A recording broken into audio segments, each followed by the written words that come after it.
Ciao! Oggi vi mostro come poter realizzare questi piccoli e semplici progetti, si chiamano gnomoli. Come sempre partiamo da un cartamodello che poi in fondo si tratta soltanto del cappello. È un cartamodello che potete scaricare gratuitamente dal sito www.craftonline.it.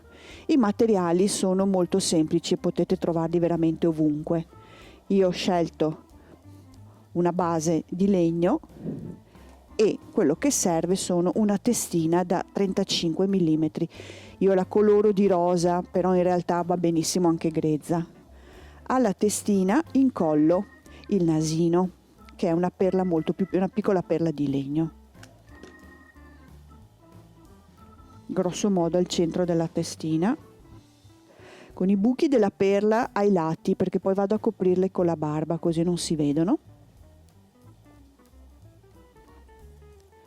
Incollo già la testina sulla base, può essere una pigna, può essere un pezzo di legno o qualunque tipo di materiale naturale che avete già o che potete trovare.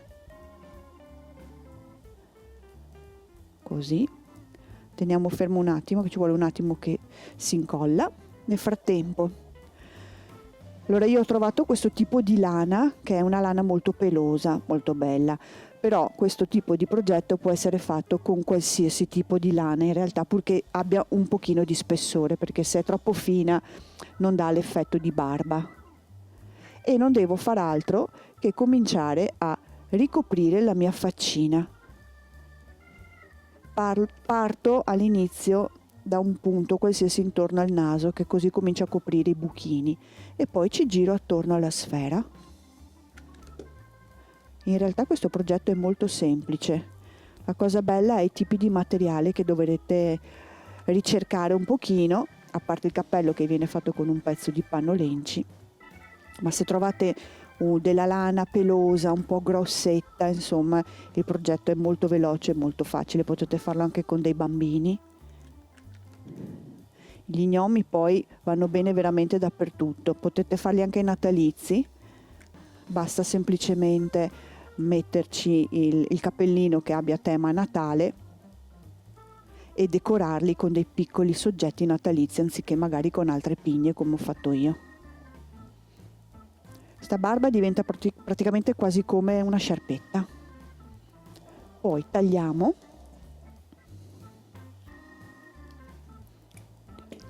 e vediamo solo alla fine, quando mettiamo il cappello, se è necessario aggiungere qualcosa.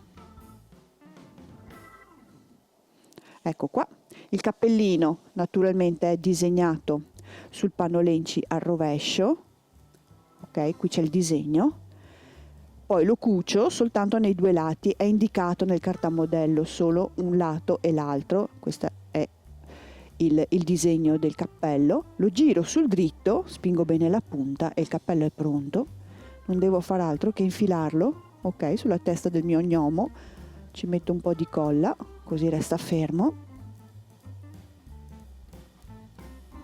Come vedete il lavoro è molto veloce, molto semplice e poi dovete semplicemente decidere come decorare la vostra base. Se è una pigna, per esempio, come ho fatto io nell'altro gnomo, in questo potete attaccare dei sonagli, dei campanellini all'interno delle fessure della pigna.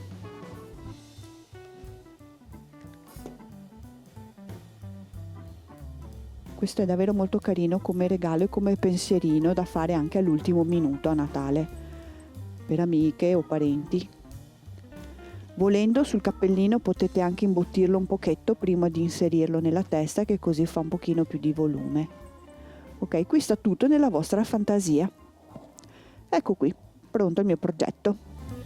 Grazie!